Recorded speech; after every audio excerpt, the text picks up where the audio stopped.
témoignage ou un enseignement, celui d'un témoin, d'un laïc ou d'un religieux, d'une personne qui s'est engagée avec passion à suivre le Christ, une personne qui apporte un message, qui répond à ceux qui traversent les épreuves, ceux qui souffrent, ceux qui doutent de Dieu ou du vide, ceux qui cherchent la vérité, la sagesse et l'amour, dans les religions et les sagesses. Bref, c'est chacun d'entre nous, chrétien ou athée, ou d'une autre religion, qui ignorons si souvent que l'amour absolu et divin existe, qu'il est très proche, qu'il est incarné en la personne du Christ, celui qui est à la fois Dieu et homme, celui qui est au cœur de notre cœur, qui nous connaît mieux que nous-mêmes et qui nous attend tout le temps.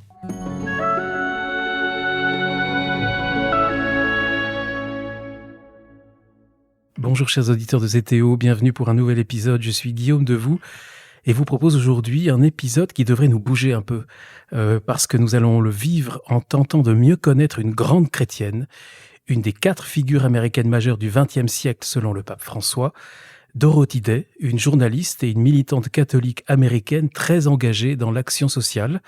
Alors pour cela, je suis très heureux de recevoir Baudouin de Guilbon. Baudouin de Guilbon, bonjour. Bonjour Guillaume Devoux. Bonjour. Baudouin, vous êtes un jeune et talentueux philosophe qui vient de consacrer un recueil de textes remarquables de Dorothy Day, que vous avez aussi traduit. Un recueil qui porte un titre évocateur, Ils ont besoin d'être dérangés. Et vous avez également écrit il y a quelques années une biographie de Dorothy Day, c'était en 2018 aux éditions Taillandier, je crois. Et donc ce titre, Ils ont besoin d'être dérangés, il résume très bien la personne et le rayonnement de Dorothy Day. Est-ce que vous pouvez dire rapidement pourquoi justement ça la résume bien ? Oui, alors c'est une phrase que j'ai trouvée d'ailleurs dans un article de Dorothy Day. Ça la résume, je pense, parce que Dorothy Day a elle-même été dérangée, d'une part, dérangée par sa foi, puisque à l'origine Dorothy Day n'est pas une catholique convaincue telle qu'on la connaîtra ensuite, mais plutôt une militante socialiste proche du Parti communiste américain. Et Dorothy Day, justement, va être dérangée puisqu'elle va avoir un chemin de conversion vers le catholicisme. Et elle va donc à son tour déranger puisqu'elle va essayer de garder d'une part tout l'héritage socialiste qu'elle a reçu ou qu'elle a conquis en quelque sorte, et cet héritage-là, elle va le mêler aux enseignements en fait sociaux de l'Église catholique. Et à la doctrine sociale de l'Église dont elle parle, qui était déjà existante au début du XXe siècle. Il y avait eu l'encyclique Rerum Novarum de Léon XIII à la fin du XIXe. Alors, avant de commencer à rentrer plus pour connaître mieux Dorothy Day, pourquoi un jeune philosophe comme vous s'intéresse autant à elle ? C'est une bonne question. Je pense qu'à l'origine, j'ai commencé à m'intéresser à elle parce que, avec quelques amis, on a décidé de monter un café associatif à Paris, dans le 20e arrondissement, et qu'il nous fallait un nom pour ce café. C'était un café qui se crée dans la suite d'un autre café à Lyon qui s'appelait le Simone, en l'honneur de Simone Veil. Et donc, il nous fallait trouver une autre figure, pas forcément féminine, mais une figure en tout cas qui puisse incarner ce que nous voulions mettre en pratique dans ce café, c'est-à-dire une volonté sociale de vivre justement les encycliques des papes, la doctrine sociale de l'Église, mais aussi avec cette question écologique qui est dans les dernières et plus récentes encycliques, celle du pape François. Et donc, l'idée était de choisir une figure, et cette figure de Dorothy Day nous est un peu apparue au cours des discussions, et on la connaissait pas bien. Et c'était en 2018, et depuis 2018, moi, je me suis intéressé à cette figure-là, et j'essaye de la faire découvrir en France, en tout cas à ma modeste mesure. Et la raison, je pense, pour laquelle je suis toujours autant attaché à Dorothy Day, c'est, je pense, d'une part, parce qu'elle continue de me déranger, et que j'arrive jamais à être tout à fait d'accord avec elle, ou à tout à fait comprendre ce qu'elle veut dire, et aussi parce que je pense que c'est une figure qui a beaucoup à nous apprendre aujourd'hui. Alors justement, quelques mots. Alors le Café Dorothy, j'en ai entendu parler. J'ai pas eu la chance encore d'y aller, mais j'ai beaucoup d'amis qui m'en ont dit que du bien, et il y a des belles rencontres, je crois, dans ce café. Quelques mots pour les auditeurs qui ne connaissent pas très bien Dorothy Day sur sa vie. Elle naît à la fin du 19e siècle. Elle vient d'une famille d'origine anglo-saxonne, une famille peu pratiquante. Famille américaine, oui, épiscopalienne, peu pratiquante, effectivement. Un père, classe moyenne, un père journaliste et une mère qui ne travaille pas. Et oui, Dorothy Day naît à Chicago, mais elle va vivre son enfance à San Francisco plutôt. Et là, c'est le début donc un début de vie assez, on va dire, assez ordinaire dans une famille américaine, jusqu'au jour où il va y avoir un premier événement dans la vie de Dorothy Day, qui est le tremblement de terre de San Francisco, où elle va voir un certain nombre de gens déplacés, et elle dira plus tard que c'est la première expérience vraiment de la pauvreté, de la précarité qu'elle va connaître, puisque son père va aussi perdre son travail après la suite du tremblement de terre. Jusqu'à un déménagement et puis une vie ensuite qui va se poursuivre plutôt vers New York pour la famille de Dorothy Day, et surtout pour Dorothy Day qui va y faire quelques études avant de s'engager, en fait, de quitter les études pour s'engager plus socialement et plus dans ce qu'elle appelait à l'époque la révolution, de s'engager dans des journaux socialistes, The Call et The Masses, qui sont 2 journaux américains. Et là, elle va avoir une formation, recevoir une véritable formation de journaliste.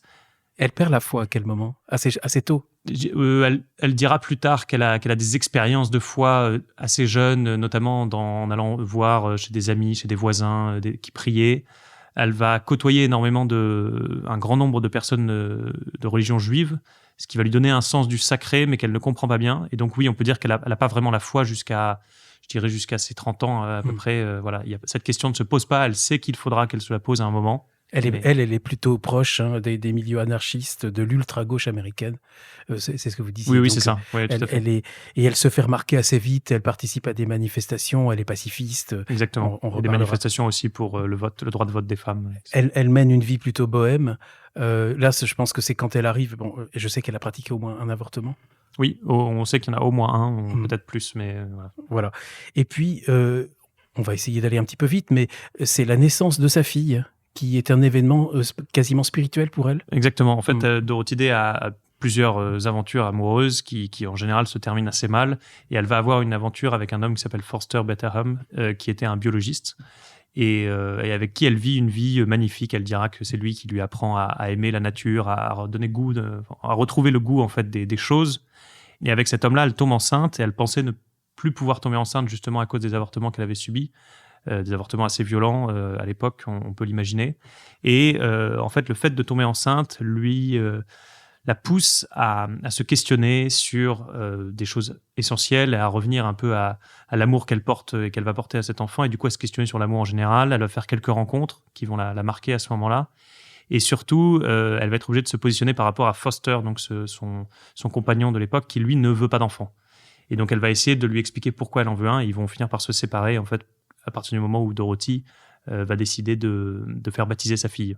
Et se baptiser elle-même. Et ce baptême, oui, de sa fille entraîne le baptême de Dorothy, qui elle-même donc je dirais que c'est pas une conversion soudaine, c'est pas la naissance de sa fille, c'est une conversion qui se fait sur le long terme. Et en fait, Dorothy s'était déjà questionnée sur sa foi lors de passages en prison qu'elle a fait plus tôt.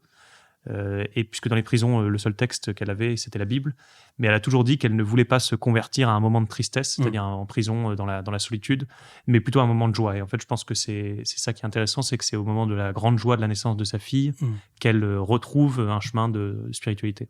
Alors justement, elle va devenir une personnalité centrale, très importante. Avant sa mort, elle est morte en 1981, je crois. Elle va recevoir en 71 le prix Pacem in Terris. Sa cause en béatification a été ouverte en 2000 par le pape Jean-Paul II. Elle est pour le moment considérée comme servante de Dieu. Et si on revient à son action, à son message, vous dites qu'elle est un exemple.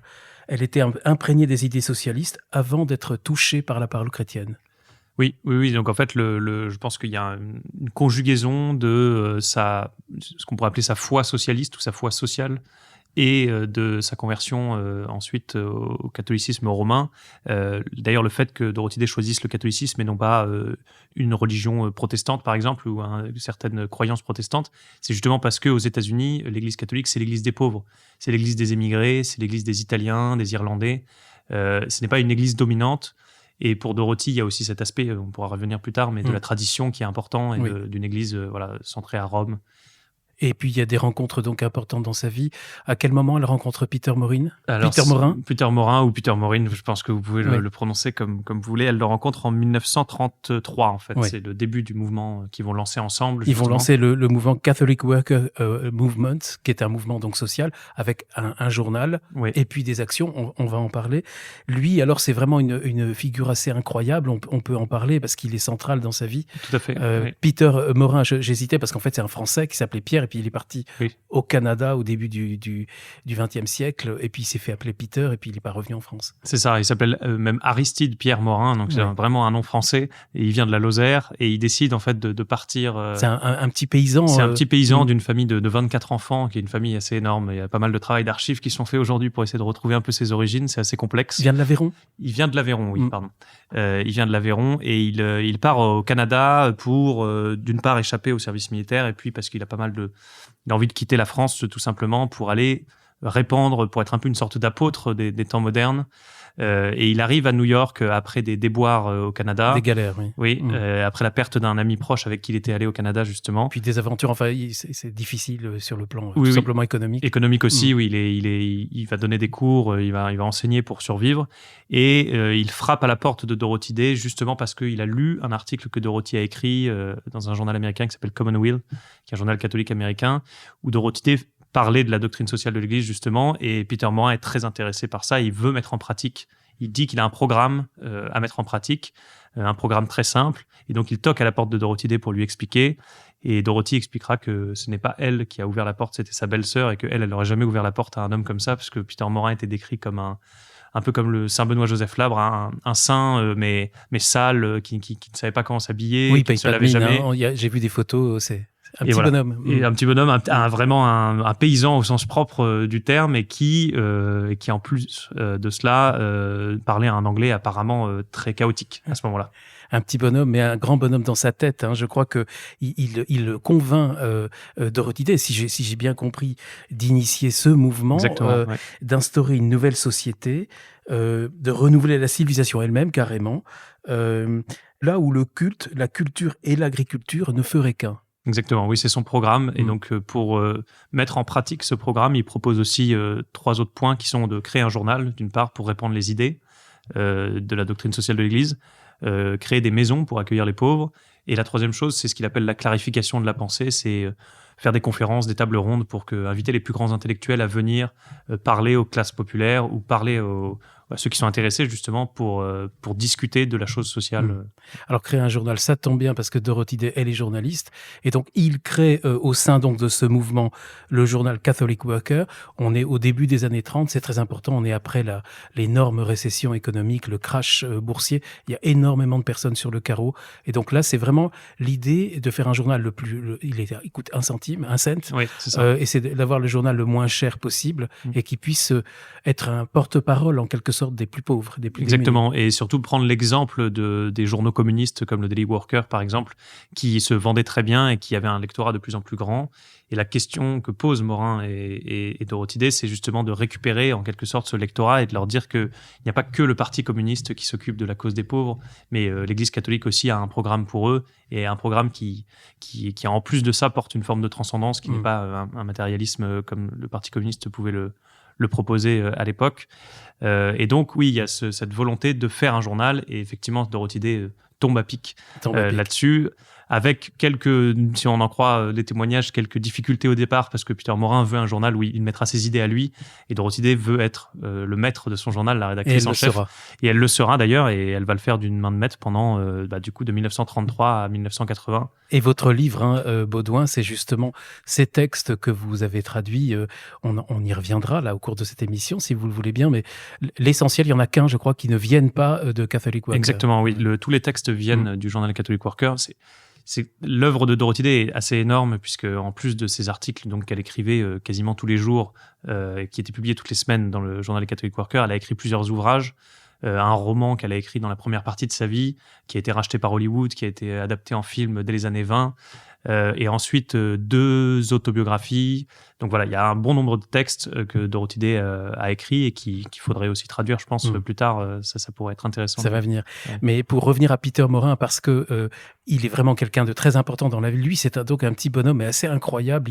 Il a une foi dans l'Évangile qui me paraît incroyable. J'ai relevé cette citation, un texte de Peter Morin que j'aimerais vous faire commenter, Baudouin. Peter Morin dit: le but, c'est de faire exploser la dynamite d'un message. C'est la seule façon de rendre le message dynamique. Il parle du message de l'Évangile. Si l'Église catholique n'est pas aujourd'hui la force sociale dominante et dynamique, c'est que les penseurs catholiques n'ont pas su faire exploser la dynamite de l'Église. Exactement, oui. L'idée de... Quel programme ? Oui, un très beau programme qui pourrait paraître assez violent pour certains, et en même temps qui montre toute la foi de Peter Morin, qui est une foi une radicalité, en fait, revenir à ce qu'il y a de plus violent et de plus radical dans l'Évangile. Violent pas au sens de répandre le la guerre dans le monde entier, mais plutôt de ce qui nous dérange justement.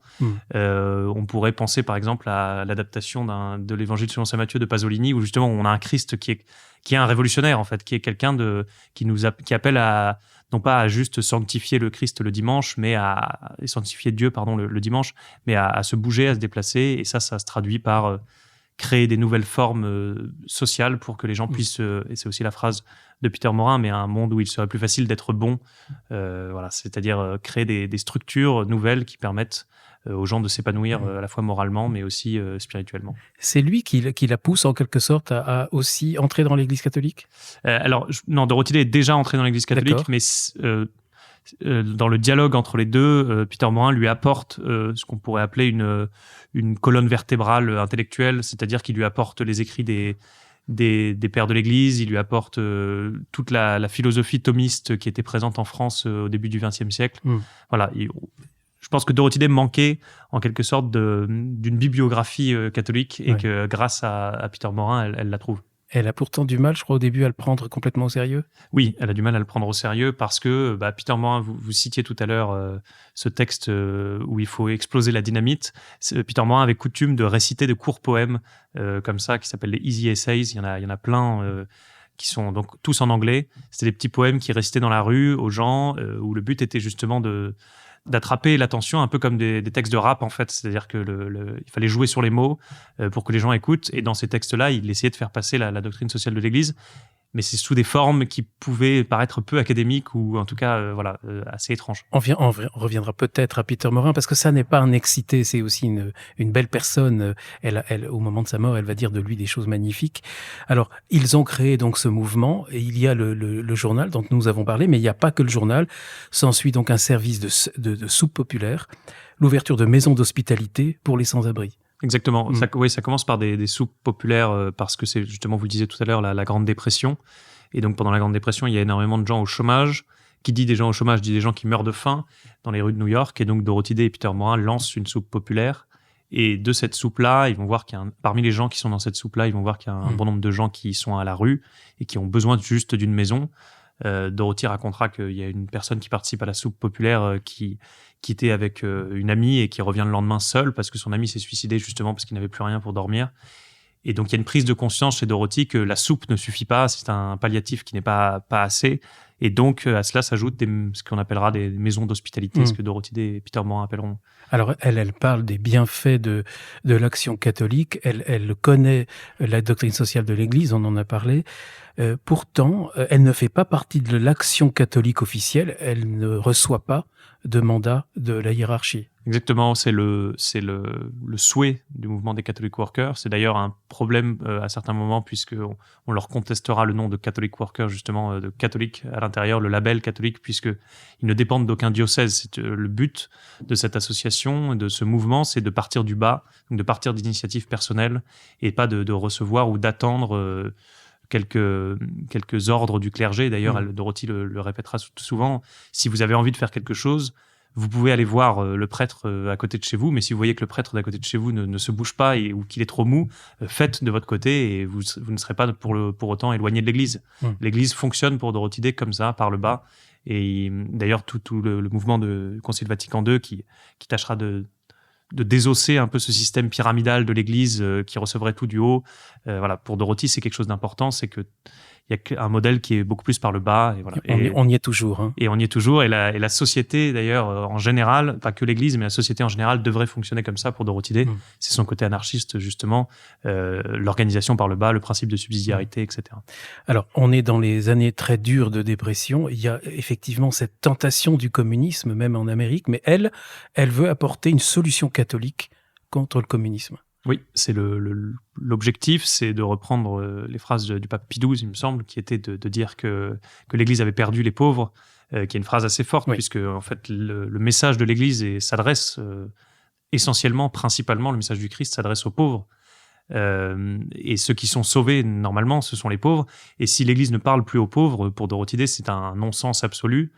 Donc, effectivement, elle va voir d'abord, et je pense que son héritage communiste, en tout cas de formation marxiste, a un sens à ce moment-là, c'est qu'elle connaît les communistes. Elle a d'ailleurs une grande admiration pour un bon nombre de personnalités communistes, parce que justement, elle dira que ce sont des gens qui ont une vision des choses, et elle se moque plusieurs fois de catholiques qui croient en l'éternité, mais qui ne sont pas prêts à donner leur vie pour leur prochain, alors que les communistes, qui eux ne croient pas en l'éternité, sont prêts à donner leur vie, justement. Et il y a un sens de la fraternité. Et il y a un sens de la fraternité, du partage, voilà, que n'ont pas les catholiques. Et donc, je pense qu'à bien des égards, on peut dire que Dorothy Day s'inspire des méthodes communistes, s'inspire en tout cas de l'action sociale telle qu'elle est pratiquée par l'ultra-gauche américaine.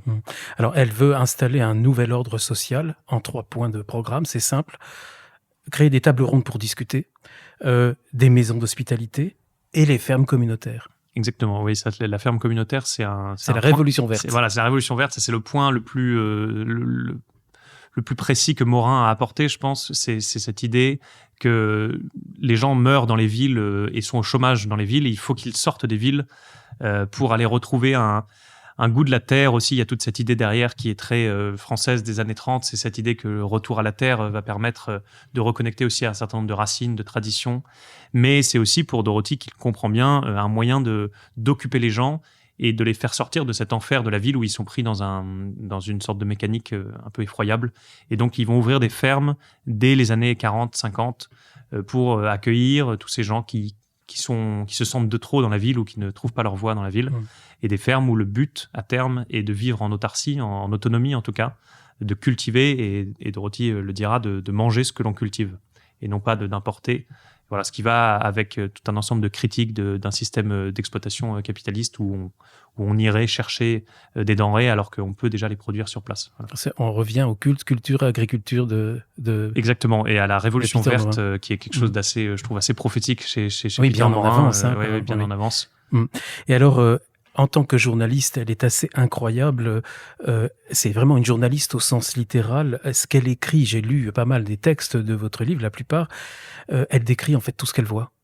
Elle observe. Oui, c'est ça. Elle le dit à un moment, c'est comme ça qu'on nous apprend le journalisme pour les femmes en Amérique à cette époque-là. C'est-à-dire qu'il faut parler à la première personne et il faut parler de ce qu'on voit. Il y a quelque chose de très quotidien dans le journalisme de Dorothy Day, parfois même qui relève quasiment du journal intime. C'est-à-dire qu'elle décrit tout ce qu'elle ressent, tout ce qu'elle voit. Ou c'est très anecdotique aussi. Ça peut être très anecdotique. Parfois, on peut se dire, mais pourquoi cette anecdote au milieu d'un texte, par exemple, sur l'État, pourquoi elle vient nous parler de son voisin? Mais c'est qu'en fait, il y a chez Dorothy Day cette volonté d'habiter vraiment un lieu et de décrire le lieu dans lequel on habite. Et je pense que ce qui relève aussi, ce qui est très intéressant à nos yeux, c'est que Dorothy Day a vu énormément de choses. C'est-à-dire qu'elle s'est déplacée, elle a fait tout le tour des États-Unis, elle est allée même en Europe.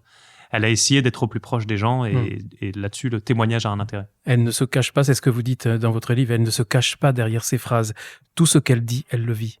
Oui, c'est ça. Il n'y a pas de faux semblants chez Dorothy Day. Et d'ailleurs, l'idée des fermes communes vient à l'origine d'un questionnement que Dorothy Day et Peter Morin avaient, c'est-à-dire de proposer aux gens d'aller vivre dans les fermes, sauf qu'eux-mêmes ne l'avaient jamais vécu, et donc ils vont décider de le vivre pour pouvoir continuer à l'écrire. Absolument, oui.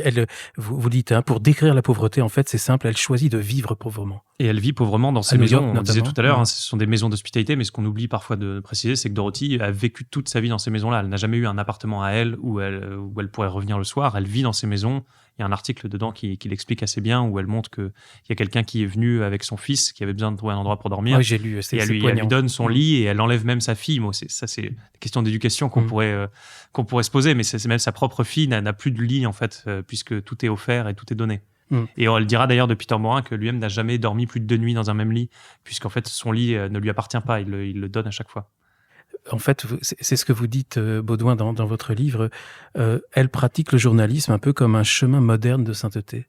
Oui, je pense qu'il y a... Parce que c'est exemplaire tout ce qu'elle fait là. Exactement, et je pense qu'il y a là-dedans aussi, chez Dorothy Day, c'est ce qui me semble assez moderne et assez inspirant pour aujourd'hui, c'est qu'il y a chez Dorothy une éthique du journalisme qui devrait, à mon avis, inspirer un bon nombre de journalistes catholiques, ou pas d'ailleurs aujourd'hui, mais qui est d'aller vivre à fond et d'aller vivre complètement ce qu'elle veut décrire. Et d'ailleurs, Dorothy ne s'invente pas journaliste sur plein de sujets. Elle parle de la pauvreté, elle parle de ce qu'elle connaît, elle parle de ce qu'elle voit.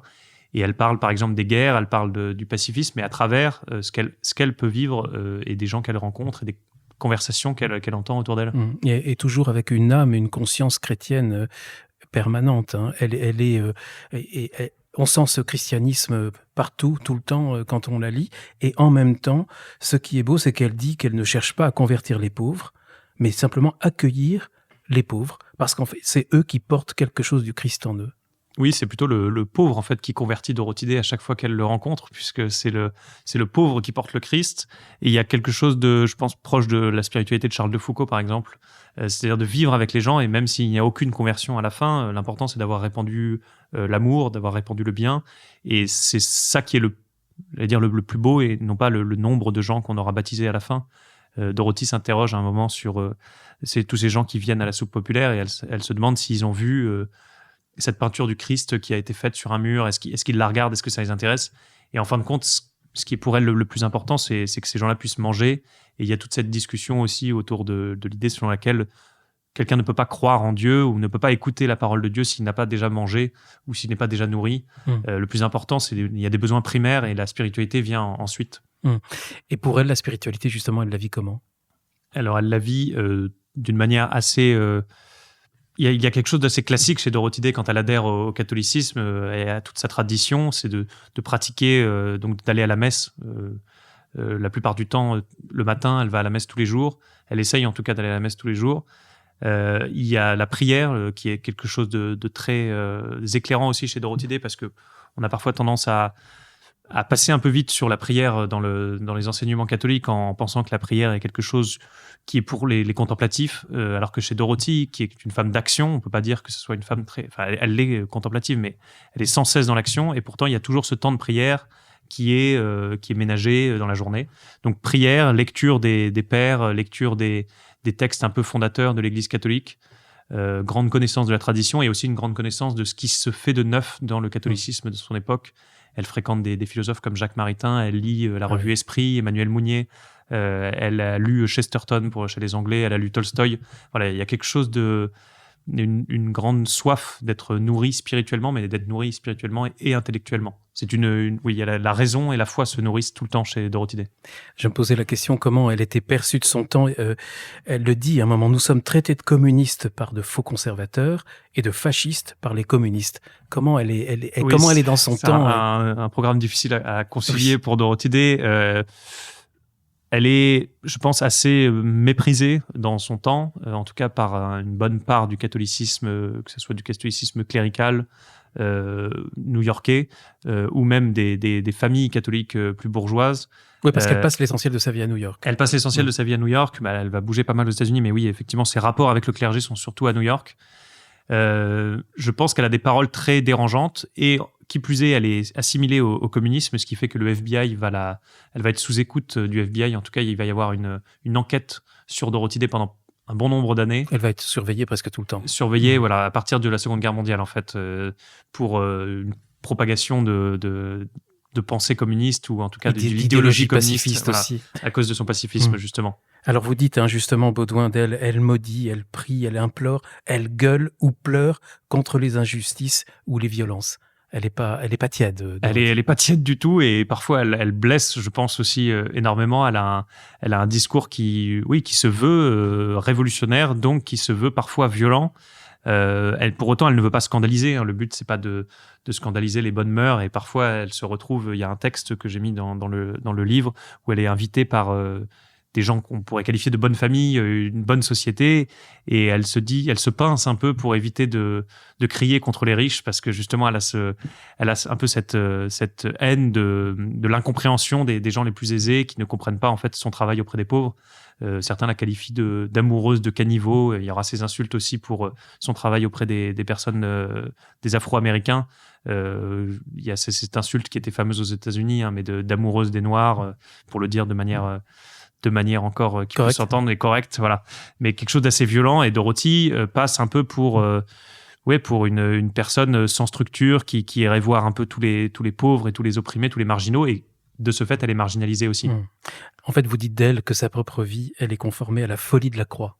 Oui, je pense que c'est le paradoxe, parce que elle s'y conforme effectivement, mais c'est une telle folie que c'est difficile pour elle il y a quelque chose d'épineux en fait chez Dorothée. On a du mal à la saisir. avec ses erreurs, parfois je pense, en tout cas pour ma part, des erreurs idéologiques ou des erreurs dogmatiques, on pourrait dire, mais avec cette volonté d'être piquante toujours et de ne pas s'endormir et de ne pas désespérer aussi. Alors, elle est une activiste piquante, comme vous dites, Baudouin, mais en même temps, c'est une femme qui réfléchit, c'est une femme qui lit. Vous avez parlé des philosophes français, Mounier, Maritain. Elle s'est imprégnée justement de leurs textes.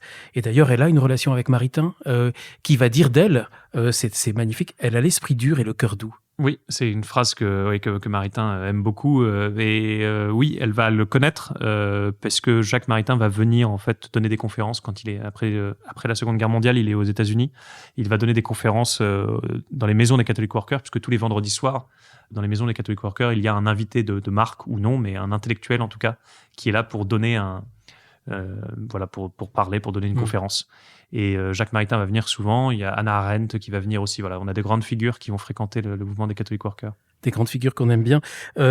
Et en fait, il y a chez elle, vous le dites dans votre livre, Baudouin, vous avez une magnifique introduction, d'abord, avant qu'on aborde donc les textes de Dorothy Day, que ce qu'elle rejette, c'est peut-être même le sens d'une civilisation chrétienne, en tant que civilisation. Et ça, c'est intéressant. Oui, c'est intéressant, d'autant plus qu'au XXe siècle, et surtout pendant la Seconde Guerre mondiale, va se poser cette question de la civilisation.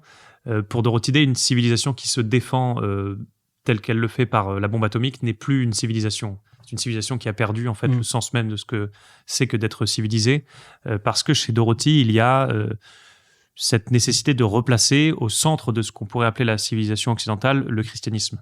Et si le message de l'évangile, et ce christianisme-là, il faut le comprendre pour Dorothy comme un christianisme radical, qui est vraiment celui de l'évangile.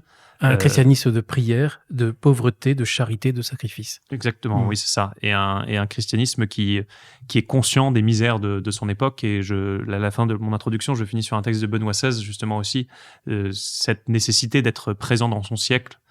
C'est pour Dorothy Day quelque chose de très important, c'est-à-dire qu'on ne peut pas vivre sur les acquis de la civilisation ou sur les acquis du christianisme dans les siècles précédents.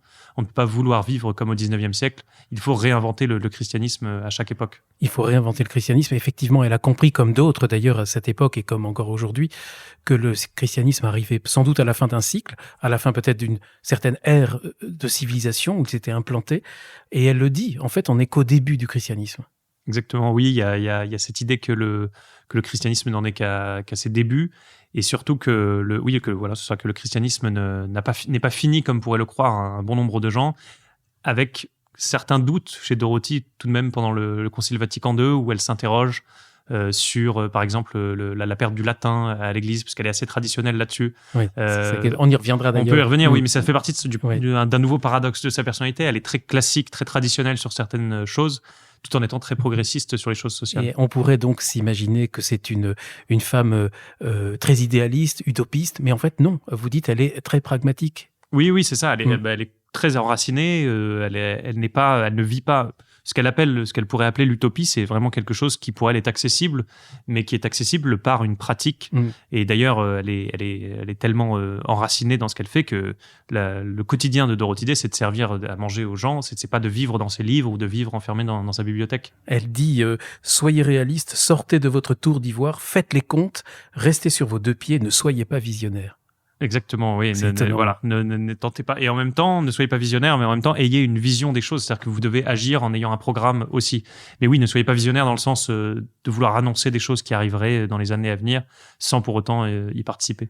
C'est vous qui écrivez, elle dit qu'on est appelé à des affaires plus grandes que la mécanique et les tranquillisants de ce monde. C'est fort. Oui, là-dessus, c'est aussi son inspiration. Elle était une grande lectrice de Charles Péguy, donc il y a cette idée que derrière le monde moderne, il y a quelque chose de très rangé, de très classé, dans lequel on peut facilement s'endormir. Donc, elle appelle à une révolte métaphysique qui passe par une reconnaissance d'une nouvelle hiérarchie des valeurs, et c'est important, la redécouverte de la primauté du spirituel. Oui, alors primauté du spirituel, qui est dans le matériel jusqu'au cou. Oui. La primauté du spirituel, c'est un titre d'un livre de Jacques Maritain d'ailleurs. Le spirituel n'échappe pas au matériel justement, puisque le spirituel n'existe que dans le matériel, c'est-à-dire qu'on doit le trouver en s'enracinant dans les choses. Effectivement, oui. Alors, elle dit il faut oser au regard de l'éternité, nous n'avons rien à craindre. Elle est intrépide, elle n'a pas peur.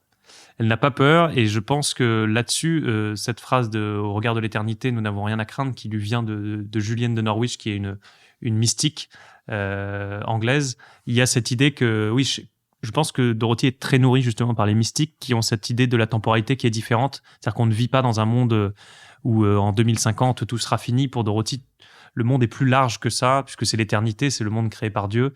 Et donc, il ne faut jamais désespérer comme on pourrait l'être aujourd'hui, par exemple, par des crises climatiques ou par des choses qui nous arrivent précisément à notre époque. Il faut voir plus grand que ça et il faut pratiquer en fait une charité qui, elle, ne demande aucune désespérance et ne demande juste qu'une pratique de l'espérance quotidienne. Ouais. Alors nous vivons des temps très agités, des temps de conflits en Ukraine et maintenant de conflits au Proche-Orient qui sont très durs. Elle-même, Dorothy Day, a vécu toute l'arrivée, la montée de la Deuxième Guerre vers la Deuxième Guerre mondiale. Elle l'a vu venir et en même temps c'est une pacifiste irréductible qui lutte contre la militarisation, contre les armes.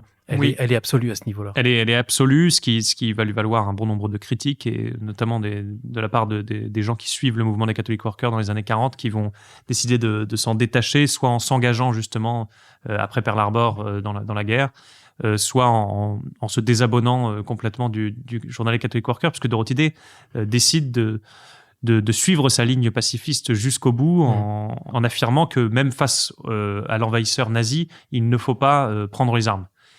C'est une question à laquelle on pourra débattre, qui est intéressante, sur la question d'une guerre juste ou pas, puisque des philosophes ont parlé de Jacques Maritain tout à l'heure, mais Dorothy Day ne suit pas du tout Jacques Maritain là-dessus, qui lui va soutenir la résistance et va soutenir justement l'idée d'une guerre juste. Mais chez Dorothy, le pacifisme s'explique, je pense, d'un point de vue spirituel, par l'idée que nous sommes tous membres du corps du Christ, ou membres potentiels du corps mystique du Christ, et donc en étant tous des Christ, d'une certaine manière, on ne peut pas décider de prendre les armes pour combattre et pour tuer son prochain. Et la guerre, pour elle, n'est pas une solution. Moi, je pense qu'il y a un problème de temporalité, encore une fois, là-dessus. J'allais vous demander, parce que vous disiez tout à l'heure, Baudouin, qu'elle vous dérange et que vous n'êtes pas forcément toujours d'accord avec elle, là-dessus, justement. Là-dessus, je souscris pas à la pensée de Dorothy Day, même si je pense ne pas avoir à souscrire ou non, puisque je vivais pas en 40 à ce moment-là, donc j'ai pas à prendre parti forcément là-dessus, mais sur l'idée générale, je dirais qu'il y a un problème de temporalité, puisque effectivement le pacifisme est quelque chose qui se vit dans le temps long. Être pacifiste, elle le dit, ça veut dire ne pas combattre la lutte des classes, ne pas vivre une lutte des classes tout le temps, ne pas vivre une lutte des races, elle le dira aussi dans les années 60, ne pas combattre au Vietnam, certes. Pour la guerre face au nazisme, je pense que c'est pas le même débat en fait. C'est-à-dire que quand on est attaqué sur son territoire, c'est pas la même chose que lorsque on va attaquer au Vietnam ou etc. Voilà. Je pense que c'est une question de structure, de lieu des combats, et je pense que là-dessus, Dorothy Day n'a pas bien mesuré ce que voulait dire une guerre juste. Et d'ailleurs, elle va quitter le mouvement des Catholic Workers pendant un petit moment pendant la Seconde Guerre mondiale. Elle dit que c'est pour réfléchir, et je pense qu'elle se met en retrait parce que, à mon avis, sa voix n'est plus entendue à ce moment-là. Mais toujours est-il que cette idée du pacifisme qu'elle va nourrir aussi des évangiles, est une idée qui va bien fleurir, puisque l'idée pour Dorothy est de toujours faire appel à sa conscience. Elle le reprend chez saint Thomas d'Aquin, l'idée que la conscience est d'ailleurs reprise dans Gaudium et Spes après le Concile Vatican II, mais la conscience est ce sanctuaire où l'homme est seul face au Christ, où l'homme rencontre le Christ, et donc la conscience est plus forte que la loi, ce qui expliquera pour Dorothy Day cette volonté de la désobéissance civile, c'est-à-dire que ne pas être dérangé, vivre dans les lois de son temps, c'est parfois aller contre sa conscience, et pour Dorothy Day, sa conscience à elle lui intime l'ordre d'être pacifiste pour cette guerre-là, comme pour toutes les autres guerres. Et là-dessus, on ne peut que respecter cette cohérence de Dorothy Day. Et d'ailleurs, elle a été considérée, je crois, dans les années 60 comme une femme précurseur du mouvement hippie. Oui, le mouvement hippie semble s'être inspiré sur un bon nombre d'aspects de la pensée de Dorothy Day. Et d'ailleurs, les fermes communautaires de Dorothy Day vont beaucoup attirer de membres du mouvement hippie, aux grandes dames de Dorothy Day pour certains aspects, puisque ce pas des gens qui partageaient forcément sa volonté de pratiquer la charité dans les fermes, qui avaient une volonté de vivre autre chose. Voilà. Mais Dorothy Day sera aussi proche de musiciens comme John Baez, par exemple, dans les années 60-70, va participer à des grandes manifestations avec elle. Donc oui, elle est proche de cette culture populaire, en fait, qui est, puisque elle-même vit au milieu ce qu'on pourrait appeler le peuple. Oui. Alors je note qu'elle est contre le capitalisme, mais pas tout le capitalisme. Elle est contre le capitalisme financier, l'économie du profit, les prêts à intérêt, mais elle prône un capitalisme chrétien, comme elle pourrait prôner un communisme chrétien aussi. Oui, c'est assez intéressant là-dessus. Elle est dérangeante. Assez dérangeant aussi, puisqu'on ne sait pas vraiment ce que ça veut dire, ce capitalisme-là. Moi, je le comprends en tout cas comme comme une défense de théories anglaises comme le distributisme chez Chesterton, c'est-à-dire que une défense de la propriété privée, en tout cas, c'est-à-dire donc je vois pas en quoi elle pourrait défendre un communisme chrétien, justement parce que pour elle, il faut une propriété privée, tout ne peut pas appartenir, tout ne peut pas être nationalisé. Donc je pense qu'un communisme chrétien, ça serait l'idée que tout ce que chacun a, on le met en commun, mais ça reste la possession des uns et des autres. Voilà, l'idée plutôt des apôtres de partager les biens, de vendre ce qu'on a pour le mettre ensemble, mais en tout cas qui ne serait pas aux mains d'un dirigeant. Ou voilà. Alors, on a parlé de ses relations avec l'Église. Elle a un sens de l'Église extrêmement profond, du corps mystique. On est tous les membres de ce corps mystique, membres du corps du Christ. C'est magnifique, cette vision qu'elle a de l'Église. Oui, c'est une idée de la communauté, en fait, l'Église au sens propre du terme, l'ecclésia, qui est même une idée très, je pense, aussi inspirée de son intérêt pour le judaïsme, mais c'est l'idée qu'on est tous d'une même communauté en tant qu'enfants de Dieu. Dans la même fraternité humaine et la paternité de Dieu. Exactement, oui, c'est ça. Les deux aspects sont là, et je pense que cette idée de la communauté répond au titre qui sera le titre de l'autobiographie de Dorothy Day, La longue solitude. Mais l'idée de la communauté est renforcée chez Dorothy par l'individualisme et par la solitude moderne de l'homme et de la femme moderne dans les villes comme New York, qui sont des villes tentaculaires dans lesquelles les gens se retrouvent souvent, la plupart du temps, seuls, même ceux qui ont de l'argent, mais encore plus quand ils n'en ont pas et qu'ils sont errants dans les villes. Elle est pleine d'idéal. Elle dit « Nous œuvrons à un nouveau paradis, à une nouvelle terre où réside la justice, et par nos actions, nous essayons de dire que ta volonté soit faite sur la terre comme au ciel. » Oui, c'est très beau. C'est du christianisme littéral. Oui, c'est ça. C'est de vivre l'évangile chaque jour, et avec cette force que, en fait, Dorothy Day ne se détache pas elle pourrait décider de vivre l'évangile en dehors du monde, et en fait elle décide de le vivre vraiment profondément dans chaque jour. Alors vous disiez, et c'est le titre de votre livre, Ils ont besoin d'être dérangés, que j'aime beaucoup, Baudouin, effectivement elle dérange Dorothy Day, elle accuse, comme Émile Zola, elle accuse les dirigeants, les professeurs, les intellectuels, certains membres du clergé d'avoir une attitude romantique à l'égard des ouvriers notamment. Ça, vous en avez touché mot tout à l'heure. Effectivement, l'Église a oublié les ouvriers du monde entier, alors qu'elle dit le Christ, le premier, était un ouvrier. Il n'avait aucun endroit où poser sa tête. Oui, ça va avec cette idée qu'il faut vivre ce dont on veut parler. Alors, si on veut parler des pauvres, elle invite donc tous les intellectuels qui aiment à vanter la cause des pauvres ou à défendre les masses, comme ils les appellent, à se faire eux-mêmes pauvres, comme par exemple le fera Simone Veil en France. C'est-à-dire décider de vivre dans les usines, de travailler avec les ouvriers pour pouvoir en parler, pour pouvoir mieux comprendre ce dont on parle, et ne pas avoir cette idée vaguement romantique, qui est vraiment l'idée de se dire que les ouvriers font un travail magnifique, qui travaillent de leurs mains. Et en fait, Dorothy parle de la réalité du mouvement ouvrier, ou de la réalité de la condition ouvrière au XXe siècle aux États-Unis, qui est la réalité des usines, qui est la réalité des ouvriers dans les champs de coton, par exemple, du sud des États-Unis, où elle va aller, ou des champs de tabac dont elle parle à plusieurs reprises, ou des champs où les gens travaillent la plupart du temps la nuit, parce que le journée il fait trop chaud. Elle va aller en Californie pour parler de ces énormes exploitations. Donc il y a vraiment chez Dorothy, oui, cette idée que l'ouvrier ne doit pas être sanctifié dans son travail, parce que justement son travail l'empêche complètement de vivre en tant que personne humaine à part entière. C'est un travail déshumanisant. C'est un travail complètement déshumanisant. Il y a cette phrase d'ailleurs qu'elle cite du pape, où il explique que la matière rentre à l'usine et elle en ressort ennoblie, l'homme rentre à l'usine et il en ressort déshumanisé. Ouais. Voilà, c'est l'idée que on fabrique quelque chose peut-être d'intéressant derrière, mais l'homme, lui, a perdu de sa valeur. L'homme perd de sa valeur, donc il faut ce sens de la fraternité littérale et de savoir voir la misère là où elle est, parce qu'on n'ira pas au paradis tout seul. Elle cite cette phrase de Peggy qu'elle aime bien, quand on montera au ciel, Dieu, la première chose, il nous demandera, mais où sont les autres ? Oui, il n'y a pas de sanctification par la solitude ou par l'individualisme. Dorothy l'explique, et on ne peut vivre qu'avec les autres. Oui. Cette idée sociale derrière tout ça. Quelques mots encore sur Peter Maurin, dont on a parlé tout à l'heure. Elle dit, au moment où il va mourir, il était l'homme pauvre de son temps. C'est magnifique comme expression, et elle parle carrément d'un Saint François des temps modernes. Oui, je pense qu'il y a de Saint François. C'est effectivement un homme pauvre parce qu'il n'a jamais rien eu. Je pense qu'on connaît peu de personnes, en tout cas dans l'histoire du XXe siècle, qui a eu aussi peu de choses que Peter Maurin. À la fin de sa vie, même sur son lit de mort, elle raconte que quelqu'un va lui prendre sa couverture dans les dernières nuits qui lui restent à vivre, parce que quelqu'un avait froid et donc a décidé de prendre cette couverture.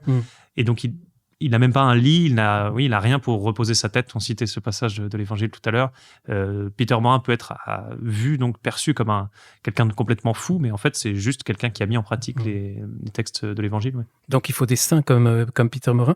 Je ne sais plus si c'est Dorothy Day ou si c'est vous, Baudouin, qui écrivez dans le livre qu'il faut demander à Dieu de nous offrir des hommes chez qui les saints et les héros se mêlent. Parce qu'il y a une discussion. C'est Dorothy Day. Oui. Vous êtes proche d'elle. Parce qu'il y a toute une discussion de savoir est-ce que c'est mieux d'être saint ou d'être héros. Oui, c'est l'idée. Alors je crois que c'est une idée qu'elle reprend chez Peggy justement aussi. Qu'il pourrait s'opposer. Que Peggy explique que seule Jeanne d'Arc a eu ces deux valeurs ensemble, le héros et le saint.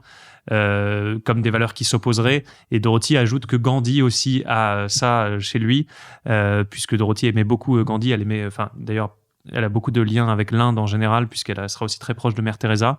Le héros ou le saint, c'est plutôt l'idée que le saint serait quelqu'un dont on ne parlerait pas, qui n'aurait aucune action héroïque, alors que Dorothy veut mettre en avant justement cet héroïsme du quotidien, cette petite voix qu'elle va reprendre à Sainte Thérèse, l'idée que dans le quotidien, on peut trouver une forme d'héroïsme et de sainteté de surcroît. Vers la fin du livre, vous vous posez la question, Baudouin, mais qu'est-ce qu'on peut faire de cette anarchiste chrétienne ? Parce que c'est vrai qu'on l'a dit, elle est dérangeante. Elle est progressiste dans le domaine social, pour une meilleure reconnaissance de la place des femmes aussi. Elle milite pour ça. Mais en même temps, elle se retrouve pas dans la liturgie post-conciliaire. Elle se retrouve pas dans elle qui était très libre, voire libertaire, aussi sur le plan de sa sexualité. Elle a complètement changé. Et elle s'y retrouve pas dans les années 60, justement. Et... Oui, elle est un peu égarée dans les années 60 là-dessus, sur ces progrès sociétaux, on pourrait dire. Où la placer, c'est assez difficile, et en même temps, on a sur plein d'aspects, j'ai l'impression qu'elle vit simplement la doctrine sociale et la doctrine chrétienne en général de manière intégrale. C'est-à-dire, d'une part, la question bioéthique, mais d'autre part, cette question écologique que l'on connaît aujourd'hui, la question d'un progrès social. Donc, il y a un paradoxe parce qu'on a l'habitude en France peut-être de faire d'un côté des gens de droite et d'un côté des gens de gauche, ceux qui seraient opposés au progrès social et ceux qui seraient pour le progrès social et sociétal, comme s'il y avait un packaging entier qu'il faudrait suivre. Dorothy ne suit pas bêtement un certain nombre de consignes de l'ultra-gauche, par exemple, ou de l'extrême droite. Elle va créer sa voie qui est, pour elle, la voie la plus proche de l'Évangile et la voie la plus radicale, d'une certaine manière aussi. Vous allez continuer d'accompagner Dorothy Baudouin dans les années qui viennent. Quels sont vos projets ? Oui, l'idée est de continuer en tout cas à parler de Dorothy Day, l'accompagner, je ne sais pas, je pense qu'elle marche très bien toute seule aussi, mais il y a cette question de... C'est vous qu'elle accompagne. C'est moi qu'elle accompagne, ça c'est sûr, oui, je pense qu'elle m'accompagne plus que je ne l'accompagne, mais il y a cette idée de la canonisation, de la béatification en tout cas de Dorothy Day qui est lancée. Moi, de mon côté, je n'y participe pas, mais je vais suivre ça de près parce que c'est intéressant.